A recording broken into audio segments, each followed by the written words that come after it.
এটা আমারই সাজানো ব্রাইডের ছবি দেখিয়ে আজকের ব্রাইড বলেছে ওই রকমই সাজিয়ে দিতে। তো হ্যালো এভরিওয়ান, আমি মেকআপ আর্টিস্ট চয়নিকা মণ্ডল। আজকে পৌঁছে গেছি মন্তেশ্বর আমার ব্রাইডের লোকেশানে। ব্রাইডের শাড়িটা ছিল ভীষণ সুন্দর কাস্টমাইজ করা, তার সাথে ব্লাউজটাও অসাধারণ বানিয়েছিল। এরকম ড্রেস যদি থাকে, শাড়ি ব্লাউজ থাকে এবং গয়না জুয়েলারি থাকে, তাহলে ব্রাইডের একটা আলাদাই লুক এসে যায় অটোমেটিক।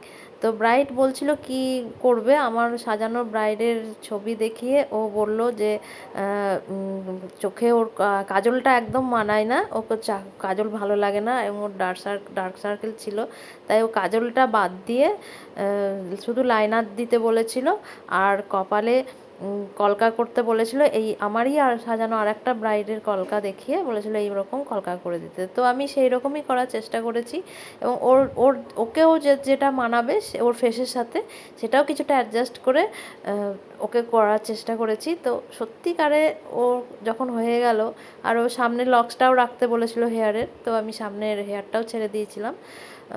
তারপরে ওর পুরো লুকটা আসার পর সত্যি ওকে ভীষণই সুন্দর লাগছিল। ওর এয়ার ব্রাশ মেকআপ ছিল আর অবশ্যই বলেছিল মেকআপটা যেন গ্লোয়িং হয়।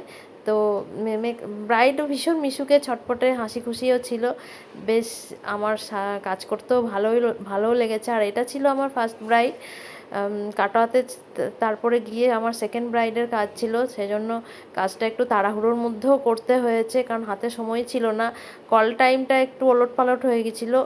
এর কল টাইম ছিল সেকেন্ডে আর কাটোয়ায় কল টাইম ছিল প্রথমে, কিন্তু কাটোয়ার বৃদ্ধি গায়ে হলুদ হতে অনেকটা টাইম লাগিয়ে দিয়েছিল বলে আমাকে এইখানে আগে এর কাছেই আসতে হয়েছে।